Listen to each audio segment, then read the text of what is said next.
السلام عليكم ورحمة الله وبركاته، طلبة تانية ثانوي وحبايبنا دفعة 2026. ازيكم؟ يا رب تكونوا بخير الأول.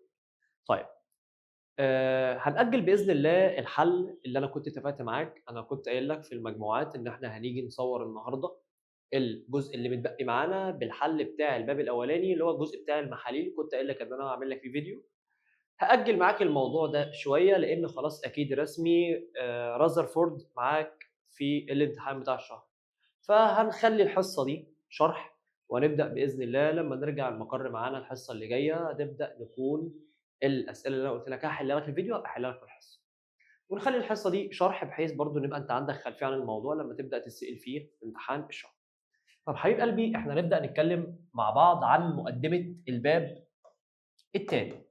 باب لذيذ، ما توتّرش نفسك، كده أصلًا الناس اللي كانت حاضرة معانا من أول السنة خالص سمعتنا وإحنا بنشرح رذرفورد بالتفصيل.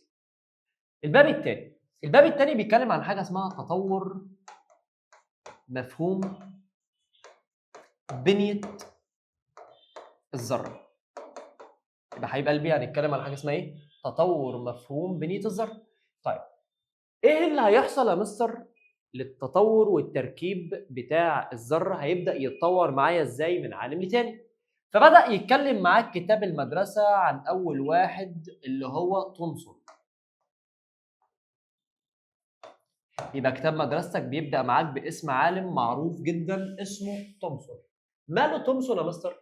قال لك والله حبيب قلبي الراجل المحترم ده أول بني آدم جه اتكلم عن إن الذرة فيها شحنات. تومسون جه قال لك إن أنت معاك الذرة دي عبارة عن جسيم مصمت. يعني إيه جسيم مصمت؟ يعني حبيب قلبي ما فيهوش أي فراغات، مليان، مقفول، عامل زي البطيخه المقفوله كده. حتى لما تيجي تبص في كتاب مدرسه بيشبهوا نموذج ذره تومسون بالظبط بالبطيخه المقفوله. فقال لك تومسون ان الذره اول وصف ليها، طبعا انا بتكلم عن تطور مفهوم بنيه الذره، يعني كل عالم هيشوف الذره من وجهه نظره ازاي. تومسون قال لك والله الذره دي عباره عن جسيم مصمت، مكان مصمت، مكان مقفول، مفيش فيه اي فراغات. خد بالك عشان دي مهمه جدا بالنسبه لتومسون. قال لك الذره دي عباره عن جسم مصمت مفيش فيه اي فراغات، مفيهوش اي فراغ جوه. حلو. طب هل بيوجد فيه شحنات؟ قال لك والجسم المصمت ده جسم الذره عباره عن كره مصمته من كهرباء موجبه، يعني شويه شحنات موجبه مطمور بداخلها، يعني جواها مطمور، يعني محطوط جواها مطمور بداخلها عدد من الشحنات السالبة. بس خد بالك الشحنات السالبة اللي هي محطوطة جوه الجسم الكروي اللي شحنته موجبة، عدد الشحنات السالبة قد عدد الشحنات الموجبة، يعني عدد الشحنات الموجبة بيساوي عدد الشحنات السالبة. عشان كده هو أول واحد قال إن الذرة متعادلة. طيب مين الشحنات الموجبة؟ قال لك معرفش. طب مين الشحنات السالبة؟ اتعرفت بعد كده إنها حاجة اسمها الإلكترونات. عشان كده بيعرف تومسون بإنه أبو الإلكترون. أبو الإلكترون أول واحد يتكلم عن وجود شحنات سالبة، أو أول واحد يتكلم عموما عن إن في شحنات جوه الذرة كان تومسون. يبقى تومسون ده لما يجي يقول لك ما هو مفهوم ذرة تومسون؟ هقول له والله الذرة أهي تعريف ذرة تومسون أهي. تعريف ذرة تومسون. تومسون شاف الذرة عاملة إزاي؟ قال لك الذرة عبارة عن كرة مصمتة من الكهرباء الموجبة. ماشي، كرة مصمتة عبارة عن شحنات موجبة مطمور بداخلها، يعني موجود جواها مطمور بداخلها عدد من الشحنات السالبة اللي هي الإلكترونات.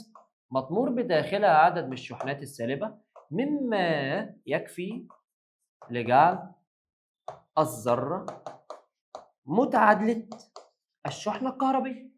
ان الذره متعادله الشحنه الكهربيه. يبقى لما يجي يا باشا يرسمها لك بنرسم الذره دي ازاي؟ بص بنرسم حبيب قلبي كوره بالمنظر ده. الجسيمات بتاعتها والشحنات بتاعتها الخارجيه شحنات موجبه، جسم الكره نفسه موجب، موجود جواه سالب، والسالب قد الموجب، السالب قد الموجب، السالب قد الموجب قد الموجب قد الموجب. بص، يبقى هنا هيبقى قلبي لو خدت بالك ان هنا الشحنه موزعه هنا بايه؟ بانتظام. يعني ايه موزعه بانتظام؟ يبقى هي كره مصمته متجانسه، متجانسه يعني الشحنه فيها متوزعه بانتظام. كره مصمته متجانسه، الكره دي عباره عن كهرباء موجبه، يعني عباره عن بتتكون من جسيمات موجبه. الجسيمات الموجبه دي مطمور جواها عدد من الشحنات السالب، يبقى هنا الموجب بره والسالب جوه، الموجب بره والسالب جوه. وبكده حبيب قلبي نقدر نقول ان الموجب قد السالب، ولما يكون الموجب قد السالب ده بيخلي الذره بتاعتك متعادله. يبقى لما حد يجي يسالك للمره الاخيره ما هو تعريف ذره تومسون، اقول له عباره عن كره مصمته لا توجد بها اي فراغات، عباره عن جسم من الكهرباء الموجبه مطمور محطوط جواه الشحنه السالبه متوزعه بانتظام، وعدد الشحنه السالبه قد عدد الشحنه الموجبه مما يكفي لجعل الذره متعادله. يبقى خد بالك من الجمله اللي اقولها دي، الكهرباء المتعادله، الكهرباء او الكهربيه المتعادله ظهرت لاول مره في نموذج ذره تومسون. الكهربية المتعادلة يعني الشحنات المتعادلة ظهرت في نموذج ذرة تومسون. معلومة تانية، أول واحد اتكلم عن شحنات جوه الذرة هو تومسون. بس خد بالك الكلام ده كله مش مبني على تجارب معملية مثبتة. حلو؟ قلت لي حلو. يبقى ليست على أي أساس تجريبي، لا مش على أي أساس تجريبي، يعني الكلام ده كان مجدعة منه كده. تمام؟ تمام. ده كده بالنسبة لموضوعك الأولاني والعالم الأولاني اللي هو تومسون، عرفنا كلامه. دخلنا على رقم 2 اللي هو بالفعل جاي معاك في امتحان الشهر، اللي هو نموذج ذرة رازرفورد. رازرفورد لذيذ بقى، حتة رازرفورد دي لذيذة. رازرفورد رايح نادي للاتنين الرجاله بتوعه اللي شغالين معاه في المعمل، يعني اتنين كده بيناولوه، واحد بيناوله المخبر المدرج والتاني بيعمل معاه التجارب. يعني ايه؟ العيال الصغيره اللي بيروقوا على العالم الكبير، العظمه الكبيره، الدماغ الكبيره في المعمل، الناس اللي بتيجي تساعد رازرفورد. ايوه، مين اللي بيجي يساعد رازرفورد؟ واحد اسمه جايجر، وفي ناس بتقول عليه جيجر، والتاني اسمه مارسدن. جايجر او جيجر ومارسدن. مارسدن وجيجر دول بقى حبيب قلبي دول تلاميذ رازرفورد. اكن كده يا باشا انت معاك استاذ جامعي وفي الفصل شويه معيدين، هو اللي بيبقى الماستر بتاعهم. طب يا عم رازرفورد الرجاله الحلوه دي ندهت لهم ليه؟ قام رازرفورد منادي للرجاله قال لهم الحقهم، ده انا سامع ان تومسون بيقول ان الذره دي ذره مصمته مقفوله زي البطيخه مفيش فيها فراغات. ايه رايكم في الكلام ده يا رجاله؟ قالوا له والله احنا ما نعرفش. الامر امرك يا باشا، شوف انت عاوز تعمل ايه واحنا معاك. قام رازرفورد قال لهم انتوا الاثنين هتساعدوني في ان احنا نعمل تجربه من اعظم تجارب علم الكيمياء. ايه هي التجربه دي؟ قام رازرفورد مدي تعليماته لجاجر ومارسدن، وبدا جاجر ومارسدن هم ينفذوا تجربه رازرفورد. طب يا رجاله نروح نعمل ايه؟ قام روح قايل لهم هاتوا لي لوح معدني. حلو. واللوح المعدني ده هنبدا ندهنه من جوه ونبطنه من جوه بماده اسمها كبريتيد الخرسين. طبعا الناس اللي مذاكره الباب الاولاني عارفه ان الكبريتيد ثنائي والخرسين كمان ثنائي، فيبقى الصيغه بتاعتك هنا، تعالى بس اكتبها في جنب عشان ممكن احتاج الحته دي وانا شغال على التجربه. اللوح ده اهو قال لك متبطن بطبقه من زد ان اس اللي هو كبريتيد بالدال، كبريتيد الخرسين. حلو، قلت لي حلو. يبقى الراجل اللي اسمه رازرفورد قال لجيجر ومارسدن هاتوا لي لوح معدني وبطنوه من جوه بماده زد ان اس، ماده فلوريسيه. زد ان اس كبريتيد خرسي. يعني ايه فلوريسيه؟ يعني حبيب قلبي بتبدا تنور. شفت انت الناس الروشه اللي بتبقى لابسه سلاسل، اللي بتبقى بيبقى اسمها مش عارف، بيبقى اسمها فلوريسيه عموما، بيبقى عليها تقريبا فوسفور حاجه زي كده، بتخش بيها في النور وبعد كده تخش في الضلمه فتفضل السلسله منوره فتقول انا روش قوي وبتاع، فاهم؟ نفس النظام كده. زد ان اس ماده فلوريسيه بتعطي وميض او بتفضل محتفظه بالضوء. طيب وبعدين قال لهم وهتجيبوا لي مصدر من المصادر حلو بيطلع وميض وبيطلع جسيمات اسمها جسيمات الفا. يبقى حبيب قلبي هيروحوا يجيبوا علبه من الرصاص ويحطوا لي جواها مصدر مشع. المصدر المشع ده بيطلع ايه؟ قال لك المصدر المشع ده بيطلع جسيمات الفا، يبقى ده مصدر مشع. اي نوع من انواع العناصر بشرط انه يطلع لي ده كده سيل من جسيمات الفا، ومن المعروف ان الفا شحنتها موجبه. يبقى تاني رذرفورد قال للرجاله دول ايه؟ هنروح نجيب مصدر مشع ونحطه جوه علبه من الرصاص ونفتح له فتحه صغيره كده ونخليه يبدا يطلع الاشعاع بتاعه. شويه اسئله وشويه تفاصيل جميله حلوه كده لذيذه. ليه حبيب قلبي رحت جبت علبه من الرصاص؟ طبعا انت ما درستش اشعاع. كان في اولى ثانوي القديمه كان عندنا باب اسمه النوويه. طبعا الجسيمات المشعه لو انت سبتها وبدات تطلع في جميع الاتجاهات ممكن تقدر تخترق علبه الرصاص. اول ما تخترق علبه الرصاص وبدات تكون موجوده ومنتشره في الهواء تبدا يكون لها تاثير ضار. يبقى انا جايب علبه الرصاص عشان تحافظ على الاشعاع وتمنع الاشعاع انه يمر من خلالها، لان العنصر المشع الاشعاعات عموما لها قدره عاليه على النفاذ، يعني تعرف تخرم الاجسام وتعدي منها. عشان كده احنا بنحفظ العنصر المشع او المصدر المشع جوه علبه الرصاص عشان ما خليش الاشعاع يطلع ويبدا ياثر بالسلب على كل الناس اللي بتعمل التجربه. وفتحنا فتحه صغيره كده بحيث اسمح للاشعاع ان هو يمشي في خط مستقيم وموجهه على اللوح اللي انا عايزه. حلو؟ زي كده حبيب قلبي لما اجيب صباع ليزر، تمام، واقوم هوب ضارب صباع الليزر فيبدا السيل بتاع اشعاع الليزر يبدا يطلع يمشي في خط مستقيم.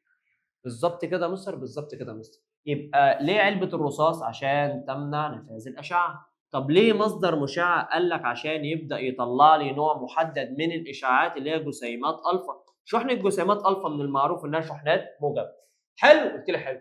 طب ليه زد ان اس؟ ليه زد ان اس؟ اكتبها انت بقى عندك. لانها تعطي، الماده دي تعطي وميضا بايد نور عند اصطدام جسيمات الفا المشحونه، دي رمز الفا بها. يبقى جسيمات الفا لما تخبط فيها هتدي ومضات. حلو؟ قلت لي حلو. يا عم رذرفورد احنا جبنا اللوح خلاص وحطينا جواه زد ان اس، بس ممكن نسالك ليه زد ان اس يا عم رذرفورد؟ قال لك يا ابني عشان انت وهو انتوا لسه صغيرين مش فاهمين حاجه. زد ان اس ماده بتعطي وميض لما جسيمات مشحونه بتخبط فيها زي جسيمات الفا، فجسيمات الفا لما تخبط في اللوح هتدي ومضات. قال له طب وليه ما نعدهاش كده وخلاص؟ طب ما نعرف جسيمات الفا ونشوفها بالعين المجرده. قال له انت عبيط يا اسطى، جسيمات الفا لا ترى بالعين المجرده ومش هتعرف تشوفها ولا تعرف تحس بيها الا من خلال الومضات اللي هتبدا تحصل على اللوح. حلو. طب وبعدين؟ قال لك المصدر بتاعك ده حافظ عليه بعلبه رصاص عشان يمنع نفاذ الاشعاع. طب المصدر ده يطلع ايه؟ قال لك جسيمات الفا، فخلوا جسيمات الفا تمشي على خط مستقيم. بص بقى كده، جسيمات الفا ماشيه ماشيه ماشيه ومحدش حاسس بيها، محدش حاسس بيها. اول ما بدات تخبط يا برنس خبطت فين؟ بص بص بص، اول ما بدات تخبط خبطت فين؟ خبطت على الاستقامه. يعني ايه خبطت على الاستقامه؟ يعني فضلت تجري تجري تجري تجري تجري تجري وتخبط في المنطقه اللي انا بشاور لك عليها دي، تخبط في المنطقه دي. قلت لها مستر طب معلش يعني في الكلمه يعني يا مستر انت عرفت منين انها خبطت هنا؟ مش انت بتقول ان جسيمات الفا لا ترى بالعين المجرده؟ قلت لك جدع وسؤال حلو. بدات تعمل ومضات، يبقى بدا اللوح ينور هنا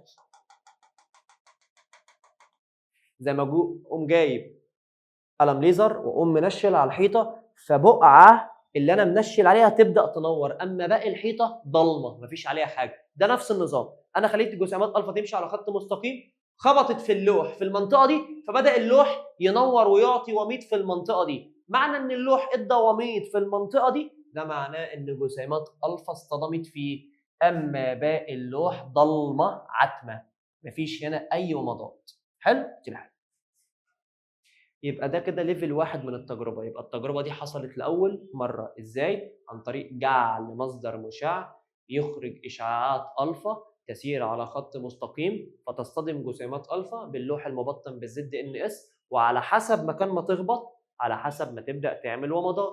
والله خبط جسيم الفا هيعمل ومضه واحده، خبط 2 جسيم الفا عمل ومضتين، خبط 3 جسيم الفا عمل 3 ومضات. ومن هنا ببدا اعرف عدد الومضات، وبالتالي اعرف المصدر ده بيطلع كام جسيم الفا. يعني لو خبط 1000 جسيم اعد 1000 ومضه، خبط 2000 جسيم اعد 2000 ومضه، وهكذا وهكذا. العيال واقفين بيعملوا التجربه مش فاهمين هم بيعملوا التجربه ليه. يا عم رذرفورد ما تفهمنا، طيب انت دماغك فيها ايه؟ قال لهم بس بالهداوه، انتوا فاكرين ان تومسون قال ان الذره مقفوله ما فيش فيها فراغات؟ قالوا له اه احنا فاكرين كده كويس، وفعلا تومسون جه وقال ان الذره مصمطه ما فيش فيها فراغات. اما رذرفورد قال لهم طب بقول لكم ايه، ما تيجي نعيد التجربه تاني. قالوا لهم يلا نعيد التجربه. يا سلام اعز الطلب.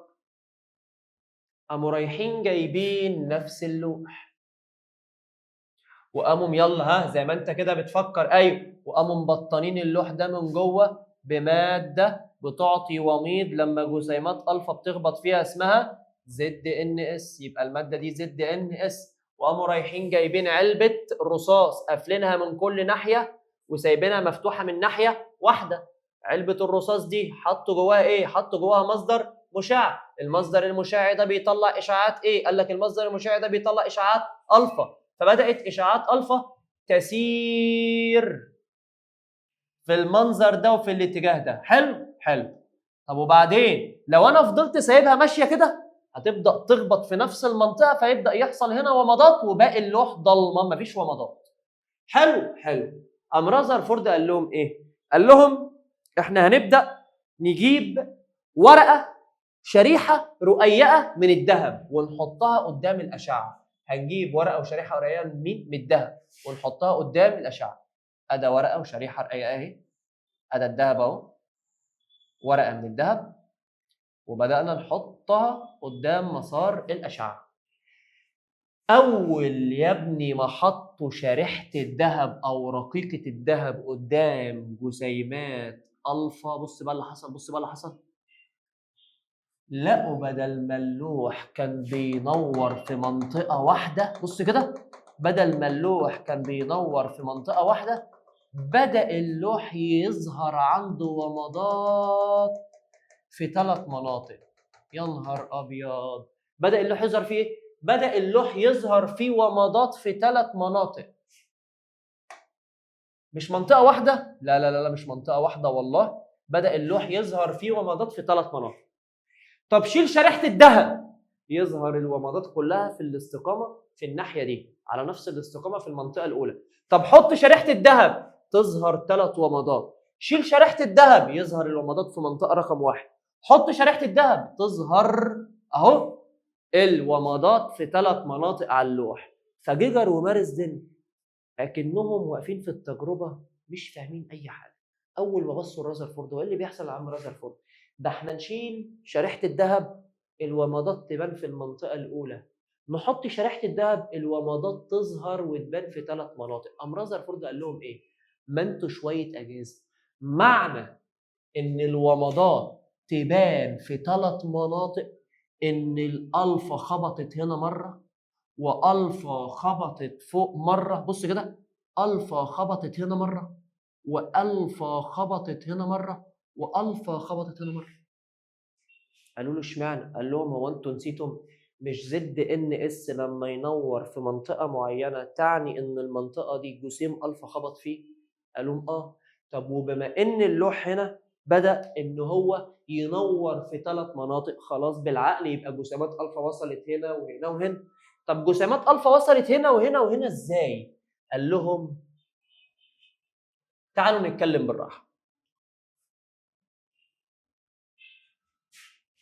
شريحة الذهب عبارة عن ذرات. حلو؟ قالوا له حلو. والذرة بدأ يظهر لسلوكها 3 حاجات لما بدأنا نجري جنبها جسيمات ألفا. الذرة بدأ إيه؟ يحصل عندها 3 اختيارات و3 اوبشنات مختلفة لما جريت جنبها جسيم ألفا. قال له انتوا عارفين جسيمات ألفا ليه ظهرت في المنطقة الأولى؟ قالوا له لا مش عارفين. قال لهم عشان جسيم ألفا عدى بالمنظر ده. هو يالا يا جهاز منك ليه؟ طبعا هو هنا بيكلم العلماء صحابه، شوية علماء بيهزروا مع بعض. لو الذرة دي مصمتة، يعني الذرة دي مقفولة ما فيهاش فراغات، كانت الومضات دي ظهرت في المنطقة دي وفضلت جسيمات ألفا معدية، فاللي ألفا تفكر كده قالت لك لا صحيح، ده معنى إن الجسيمات تبان في المنطقة دي، ده معناه إن ألفا عدت. قال لهم حلو، طب ألفا عدت إزاي بقى؟ وتومسون بيقول إن الذرة مصمتة ومقفولة. ما معنى إن الذرة مصمتة ومقفولة؟ ده معناه إن جسيم ألفا مش هيلاقي حتة يعدي منها. قال له صح. يعني إيه يا عم رذرفورد؟ قال لهم بما إن، افهم كويس الاستنتاجات والمشاهدات، بما إن اللوح نور عادي، بما إن اللوح نور عادي في نفس المنطقة اللي كان بينور فيها قبل ما أحط شريحة الذهب، معنى إن اللوح ينور هنا عادي، ده معناه إن الذرة فيها فراغات. يا نهار أبيض! يعني معنى إن الأشعة نفذت، معنى إن الأشعة نفذت يعني عدت على استقامة، ده معناه إن الذرة فيها فراغ وليست مصمتة كما صورها تومسون. يبقى أول مشاهدة إيه؟ أول مشاهدة ظهور ومضات في الموضع الأول اللي كانت الومضات بتبان فيه قبل ما أحط ورقة الدهب. طب الومضات ظهرت هنا تاني ليه؟ قال لك ده معناه إن الذرات اللي بتكون رقيقة الذهب فيها فراغات، لأن لو ما كانش فيه فراغات ما كانش الجسيمات عدت. الجسيمات عدت من المناطق الفاضية، فلما عدت أثبتنا إن الذرة ليست مصمتة، مش زي ما قال تومسون. حلو؟ يبقى تومسون قال إنها مصمتة، رذرفورد أول إثبات ومهم جدا إن معنى إن جسيمات ألفا عدت ده معناه إن الذرة فيها فراغات. حلو. قالوا له طب بالنسبة إن الومضات ظهرت هنا فالأشعة نفذت، معنى إن الأشعة نفذت يعني الذرة ليست مصمتة. قال لهم ده فعلا ده الاستنتاج الأولاني. قالوا له طب يعني بالعقل وبالهداوة، طب ليه الومضات بنت هنا؟ قالوا لهم بس ثواني، الومضات بنت هنا يا جهاز منك ليه؟ لأن جسيم ألفا كان بيجري بيجري بيجري، قام خابط في حاجة، قام راجع تاني. بص كده للمسار ده، قام راجع تاني، بيجري قام راجع تاني، خبط في حاجة ورجع تاني. فالعيال بدأت تفكر كده، بص الجسيم ده فعلا بدأ يجري يجري يجري يجري يجري يجري، قام رابط وخابط في حاجة، قام راجع تاني هنا. يا نهار أبيض! طب أنت رجعت ليه؟ قال لك لأنه خبط في حاجة فارتد. يبقى هنا لما حصل حيود، هنا آسف لما حصل ارتداد، تقول لي هنا بعض الجسيمات بدأ يحصل لها ارتداد. بدأ بعض الجسيمات يحصل لها إيه؟ ارتداد. طب الجسيمات دي بدأ يحصل لها ارتداد، خبطت في المنطقة دي، وأول ما خبطت قامت عاملة ومضات. الله! طب هي خبطت في إيه؟ قال لك ده كده معناه ارتداد. اللي باللون اللي أنا مش عارف ده إيه ده؟ أول ما حصل ارتداد ده معناه إن جسيمات ألفا اصطدمت بجسم في مركز الذرة. خبطت في حاجة في نص الذرة بالظبط، والجسم ده تقيل كثيف، عشان كده جسيم ألفا ما عرفش يعدي من خلاله. الله! جميل جميل. قالوا له طب انت النقطة رقم 1 عرفت تفسرها، والنقطة رقم 2 عرفت تفسرها، طب النقطة رقم 3 تفسيرها ايه يا ابو العريف؟ اشمعنى الومضات بدأت تبان هنا؟ قال لهم ما انتوا اللي شوية أجهزة.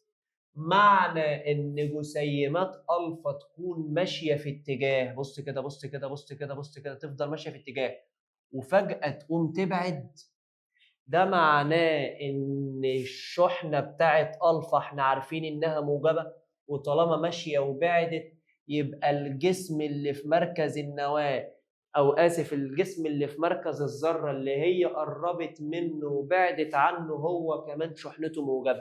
يبقى كده حبيب قلبي نفاذ المشاهده رقم 1، ارتداد المشاهده رقم 2، حيود حودت بعدت يبقى 3 اسمها حيود. حيود ايه بقى؟ قال لك حيود، او خليها بلون تاني اهو، حيود جزء من أشعة ألفا. طب حصل لها حيود ليه؟ قال لك ده معنى كده إن شحنة جسيمات ألفا الموجبة والجسم اللي في مركز النواة، أو آسف مش عارف ليه معلقة معايا مركز النواة مركز النواة، والجسم اللي في مركز الذرة هو كمان شحنته موجبة، عشان كده حصل بينهم تنافر. لأن ده لو كان سالب وده كان موجب، لو سالب مع موجب تجاذب، لكن انا واثق ان جسيمات الفا موجبه، فلما قربت وبعدت يبقى اكيد حصل تنافر، والتنافر بيحصل بين الشحنات المتشابهه، يبقى موجب مع موجب حصل تنافر. حلو، قلت لي حلو. ومن هنا انا عندي كام مشاهده؟ 3. بص، نفاذ، ارتداد، حيود. دي الخلاصه، دي الخلاصه بعد كل الرغي ده، دي الخلاصه. بص، نفاذ اللي بالازرق، ارتداد اللي باللون النبيتي ده تقريبا، اما الحيود اللي باللون البرتقاني. النفاذ بيثبت ايه؟ بيثبت ان الذره فيها فراغ. طب الارتداد بيثبت ايه؟ بيثبت ان في جسم تقيل كثيف موجود في مركز الذره. طب الحيود بيثبت ايه؟ ان الجسم التقيل الكثيف شحنته زي شحنه الفا موجبه، عشان كده حصل بينهم تنافر. ومن هنا نظهر ب3 استنتاجات. قال لك قبل ما نقول كل الكلام ده، الجسم التقيل الكثيف ابو شحنه موجبه اطلق عليه النواه، وده كده اول سيره تيجي للنواه في قلب علم الكيمياء كله، كانت على ايد عمك رذرفورد. يبقى رذرفورد فاد الكيمياء في 3 حاجات: اثبت ان الذره مش مصمته وان الذره فيها فراغ، ده رقم 1. رقم 2، اثبت ان هناك جسم يقع في مركز الذره تقيل كثافته كبيره شحنته موجبه واسمه النواه. ده كده فايده تجربه رذرفورد. عرفت ليه مهمه جدا جدا جدا جدا؟ لانه بدا يتطور فيها علم الكيمياء. بدل ما كنا بنقول ان الذره دي بطيخه مقفوله ما فيش فيها مناطق فاضيه، قال لك لا، ده الذره فيها فراغ، ذره فيها فراغ، وفي مركز الذره جسم جديد هنبدا نكتشفه. ولو خدت بالك تومسون هنا ما اكتشفش حاجه جوه الذره، هو كل اللي قاله ايه؟ بطيخه مقفوله فيها موجب وفيها الكترونات سالبه، لكن ما قالش اكتر من كده. قام رذرفورد قال له لا استنى بقى يا باشا، استنى يا باشا، ده انت هنا عندك الذره بقى فيها فراغ وفيها نواه موجبه وفيها مناطق فاضيه، وده في ده انحراف، وفي بص بدأ يكلموا عن كل حاجه. يبقى لما تيجي تكلمني بقى، بس في تريكايه بسيطه المفروض تاخد بالك منها. انا لما جيت رسمت هنا ومضات، رسمت ومضات كتير قوي، لكن لما رسمت هنا ومضات رسمت ومضات قليله، لكن لما رسمت هنا ومضات رسمت ومضات بين البنين. لا هي كتير قوي ولا هي قليله قوي. حلو، يبقى تعالى يا مستر، تعالى نرتب الكلام ده كويس. المنطقه رقم 1 من اللوح ظهر عندها ومضات ايه؟ كتير. المنطقه رقم 2 من اللوح ظهر عندها ومضات قليله. المنطقه رقم 3 من اللوح بدا يظهر عندها ومضات بين البنين. هي كتير ولا هي قليله؟ طيب هو الومضات الكتير مش دي على الاستقامه؟ قال لك ده معناه النفاذ. طب نرجع لموضوعنا تاني. الومضات الكتير بانت في المنطقه رقم 1 ليه؟ مش معنى ان ومضات كتير بانت هنا يبقى عدى جسيمات الفا كتير. طب عدى جسيمات الفا كتير ليه؟ بص كده، تعالوا نفترض ان ده حجم الذره وده مقاس النواه. بص كده، ده مقاس النواه. جسيمات الفا تيجي تخبط ترجع، تخبط ترجع، تخبط ترجع، تخبط ترجع. الله، تخبط وايه وترجع. ده لو النواه ايه؟ ده لو النواه كبيره. لو النواه كبيره معظم جسيمات الفا مش هتعدي، معظم جسيمات الفا هترجع عشان هي خبطت في حاجه قامت رده تاني.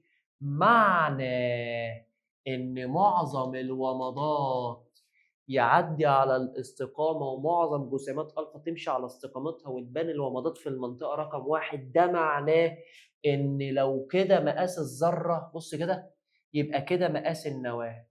يعني مقاس النواه ايه؟ صغير جدا بالنسبه لمقاس الذره. عشان كده جسيم الفا معدي ما خبطش، جسيم الفا معدي ما خبطش. بص، جسيم الفا معدي ما خبطش، جسيم الفا معدي ما خبطش، معدي كده. دي كلها اكنه معدي في ايه؟ معدي في فراغ.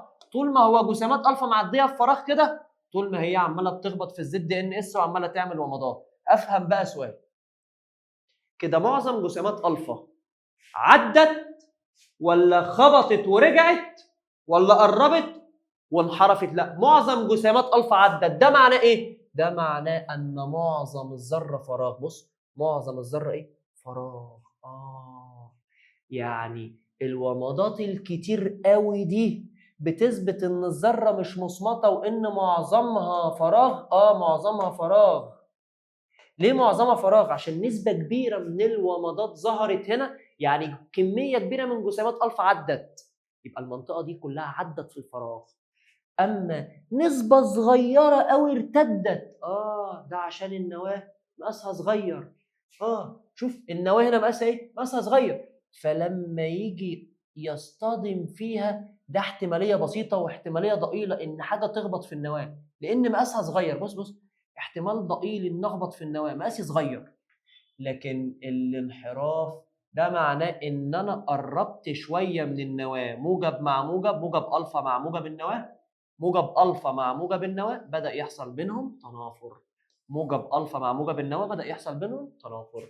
يبقى لو انا جيت سالتك اللي بالاسود دي المنطقه رقم 1، نفاذ معظم أشعة ألفا على استقامتها هتخلي المنطقة دي تدي ومضات كتير. ومضات كتير يعني ألفا كتير عدت، ألفا كتير عدت يعني الذرة معظمها فراغ، يعني النسبة الأكبر من الذرة منطقة فاضية وليست مصمتة كما صورها تومسون. أما ارتداد 2، ارتداد نسبة ضئيلة جدا. شوف أنا بتكلم عربي، ارتداد إيه؟ نسبة ضئيلة جدا ارتدت. بتثبت إيه؟ بتثبت إن النواة واقعة في مركز الذرة، نواة مركزية، وفي نفس الوقت كتلتها كبيرة. عشان كده جسيم ألفا معرفش يحركها، كتلتها كبيرة وان حجمها صغير.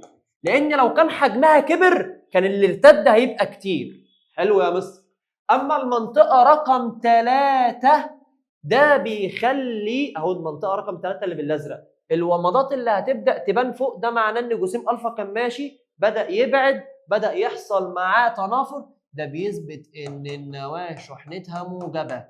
ولا اوعى تلخبط حاجه مكان الثانيه. ليه معظم أشعة ألفا عدت؟ عشان الذرة معظمها فراغ. يبقى النفاذ هتكلم عن إن الذرة معظمها فراغ.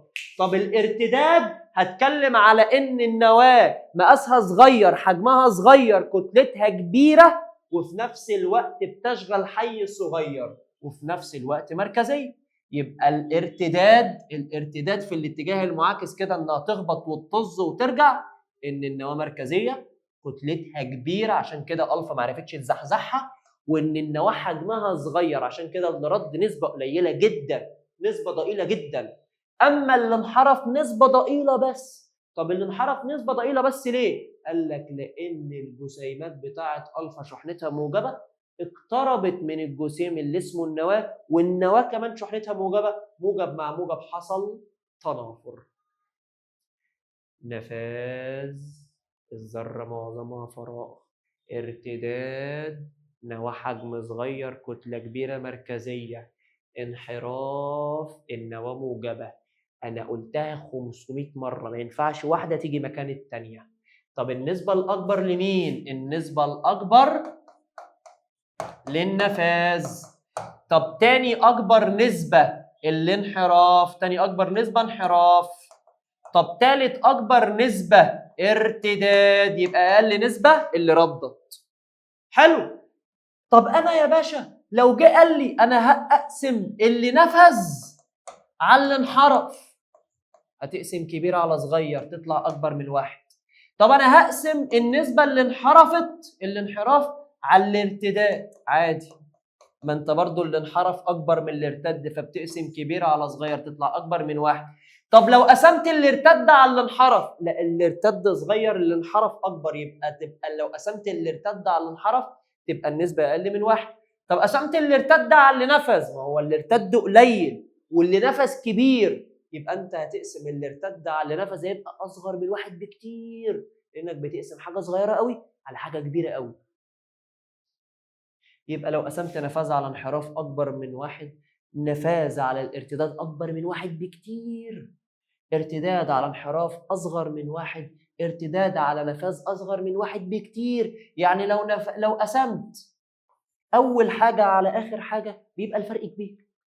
نفاذ على ارتداد هيبقى أكبر من واحد بكتير، ارتداد على نفاذ أصغر من واحد بكتير، نفاذ على انحراف أكبر من واحد بس، انحراف على نفاذ أصغر من الواحد بس، لأن ده أكبر حاجة، ده بين البنين، ده قليل جدا جدا جدا. حلو؟ قلت لي حلو.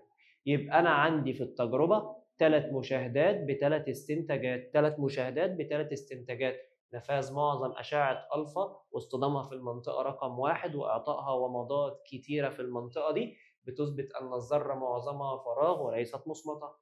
انحراف، لا بلاش انحراف، هات لي الارتداد الاول. ارتداد نسبه ضئيله جدا من جسيمات الفا في الاتجاه المعاكس للوح او للشريحه، اقول له ده معناه ان في جسم صغير حجمه صغير كثافته كبيره كتلته كبيره واقع في مركز الذره، جسيمات الفا خبطت فيه فارتدت.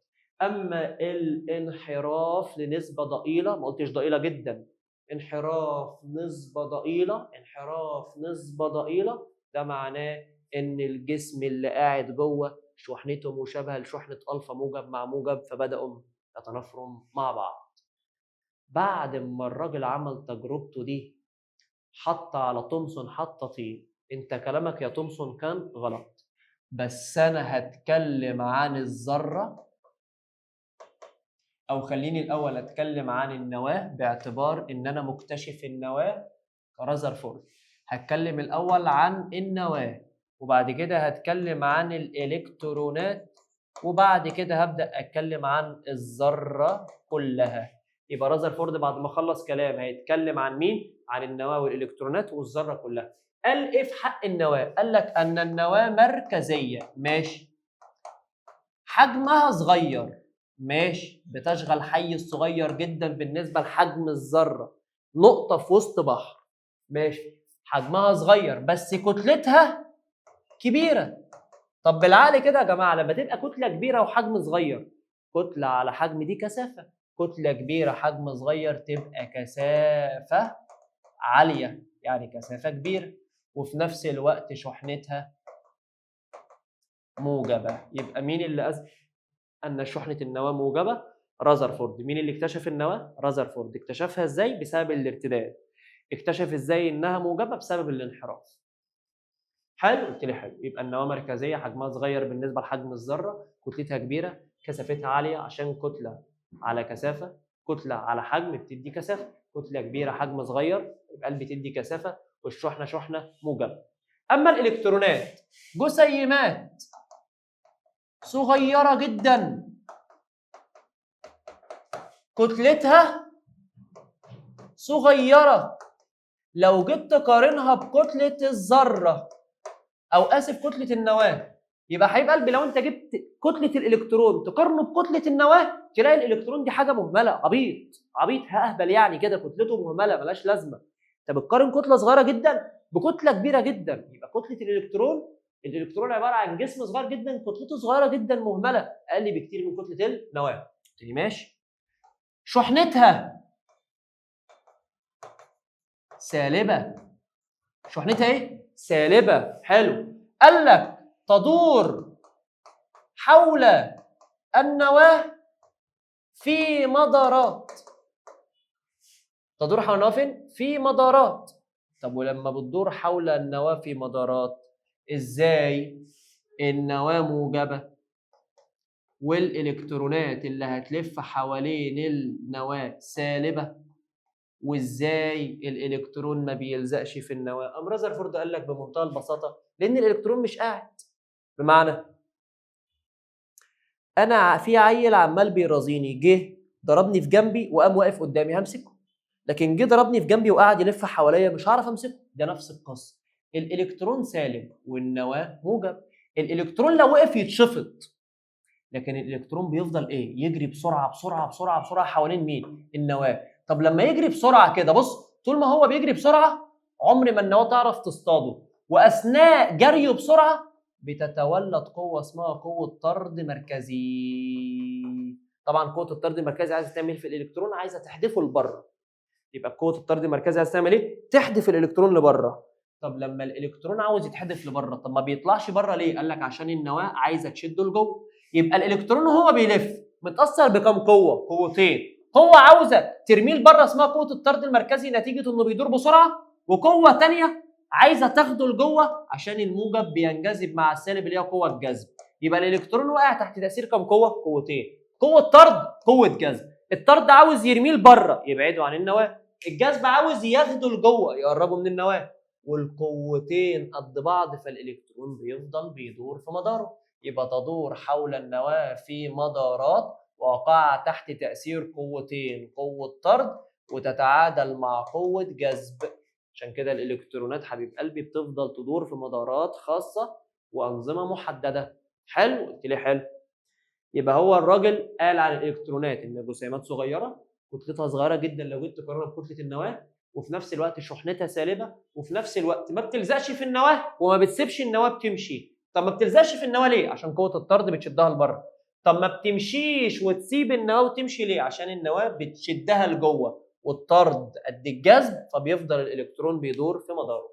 الذره قال لك عدد الالكترونات السالبه بيساوي شحنة النواة الموجبة اللي هو عدد البروتونات. يبقى عدد الإلكترونات بيساوي عدد البروتونات.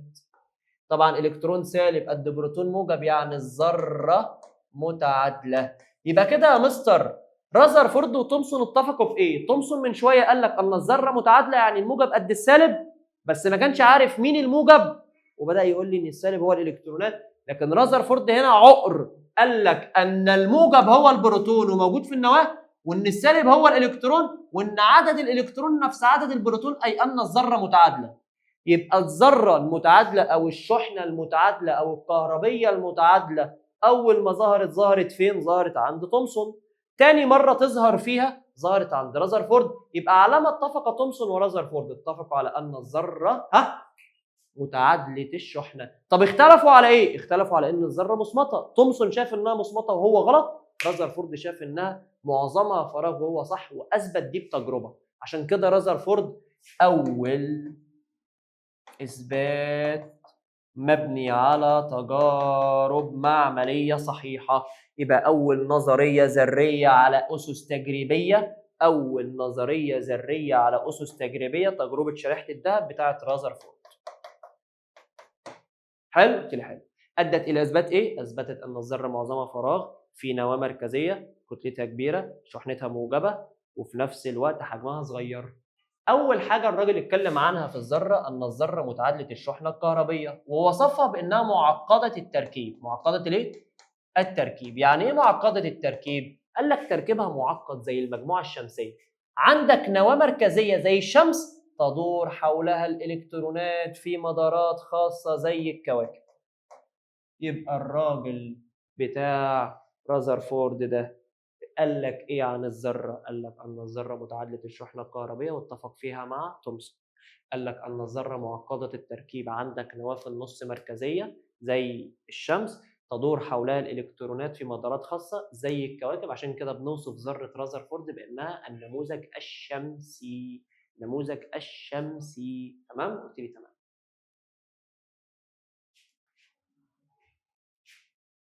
لو انا معايا مجال كهربي بالمنظر ده، المجال الكهربي ده فيه قطب موجب فيه قطب سالب، ومشيت جواها الكترونات ومشيت جواها بروتونات ومشيت جواها نيوترونات. الالكترونات شحنتها ايه؟ سالبه. حلو حلو. وخفيفه. حلو حلو. هتنجذب للموجب بسرعه لان السالب هيروح للموجب. اما البروتون موجب وتقيل هينجذب ناحيه السالب بس ببطء. اما النيوترون متعادل هيفضل ماشي على استقامه.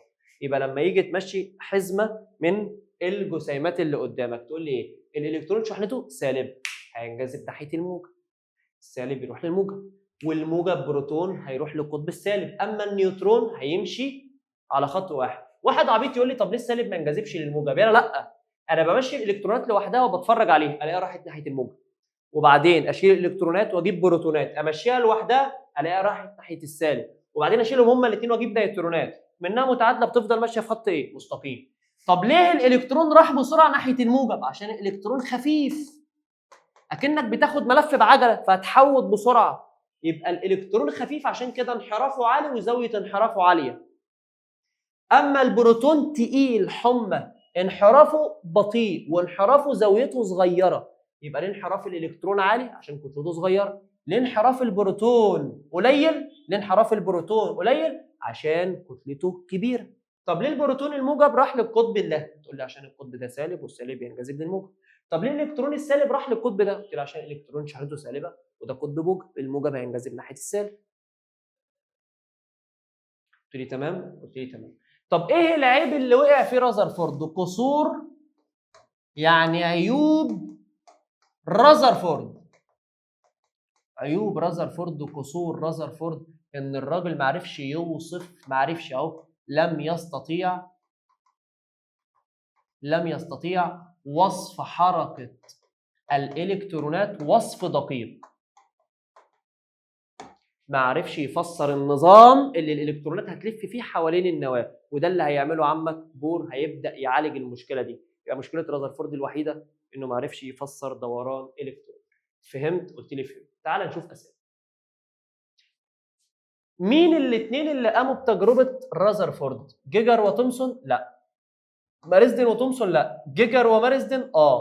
اثنين. اللوح المعدني اللي رذرفورد غطى بيه الطبقه من جوه واللوح بتاعه اتبطن بزد ان اس. ليه؟ عشان لما الفا تخبط تعمل وميض.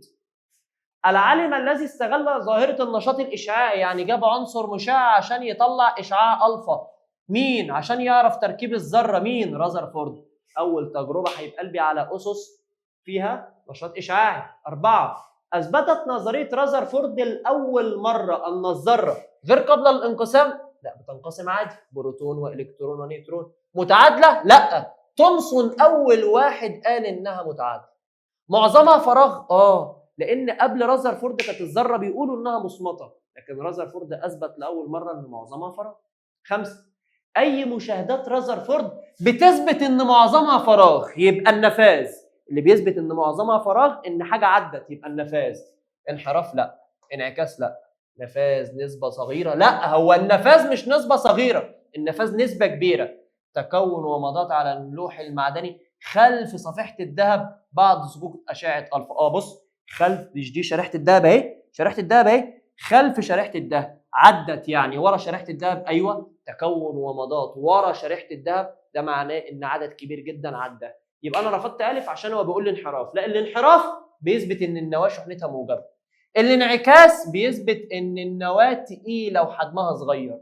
النفاذ بيحصل بنسبه كبيره. هو هنا كاتب لي النفاذ بنسبه صغيره، يبقى كده الف وب وج غلط، يبقى الاجابه د. 6. بص كده، ما الذي يدل عليه مسار الاشعه اكس؟ بص كده الاشعه اكس، بص، واحده عدت، يبقى الذره معظمها فراغ. واحده انحرفت، تنافر، يبقى النواه شحنتها موجبه. واحده ارتدت، انعكست، خبطت ورجعت، يبقى في مركز الذره نواه، والنواه دي مركزيه، والنواه دي كتلتها كبيره وحجمها صغير. وجود اهو ماذا يدل عليه مسار الاشعه اكس؟ اكس نواه مركزيه، وجود جزء كثيف داخل الذره وتركز فيه معظم كتلتها. دي صح. وجود جسيمات سالبه، وجود الكترونات داخل النواه. ان الذره ليست مصمته، لا، الذره ليست مصمته، اللي يثبتها المنطقه بتاعه الفراغ اللي هي المنطقه اللي عدت، اللي هي المنطقه بتاعه النفاذ. لكن وجود جزء كثافته كبيره مركزي كتلته كبيره اسمه النواه، ده اللي بيدل عليه مسار الاشعه اكس. يلا يا باشا ناكد تاني سؤال رقم 7. اي من هذه الاشعه يثبت ان الذره ليست مثبته؟ بص، مش ده خبط ورجع، يبقى هنا في نواه بخواصها. مش هنا عدى وانحرف، يبقى ان النواه شحنتها موجبه. مش ده عدى على استقامه وبقى ايه؟ ان الذره معظمها فراغ. هو بيسالني عن مين؟ ان الذره ليست مصمته ومعظمها فراغ، اقول له تبقى ايه؟ ارتداد. بص ارتداد رجوع، يعني اهو ارتداد خبطت وردت، ارتداد نسبه ضئيله من جسيمات الفا اوضحت لان اول مره يوجد بالذره ايه؟ اقول له يوجد لاول مره بالذره نواه. الارتداد بيقول لي ان في نواه. تجربه رقيقه الذهب التي اجريت في معمل رازرفورد اكدت نظريه تومسون؟ لا.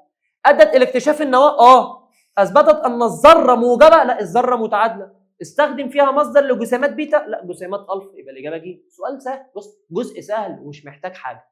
اي الفروض الاتيه تعبر عن نموذج رازرفورد وما تعبرش عن تومسون؟ حاجه ليها علاقه بالنواه. الذره عباره عن كره متجانسه؟ لا، تومسون اللي قال كره متجانسه. الذره بها الكترونات سالبه؟ لا، الاثنين قالوا ان الذره فيها شحنات سالبه. الذره بها نواه موجبه؟ دي بتخص رازرفورد بتاع النواه، هو اول واحد اكتشف النواه. اما الذره متعادله هما الاثنين اتفقوا عليه. يبقى اجابتي ج. 11.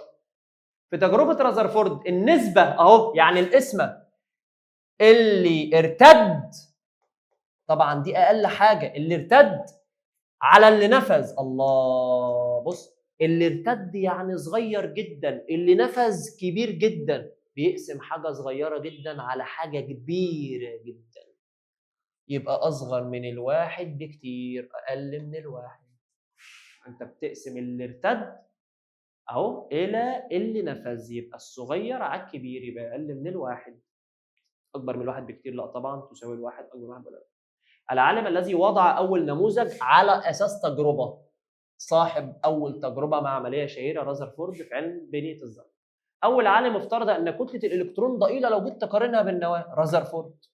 نموذج رازرفورد النموذج اللي انا شغال بيه دلوقتي؟ لا، ده بور لسه يجي يطوره، ويجي بعدها كمان علماء نظريه حديثه هيطوروه.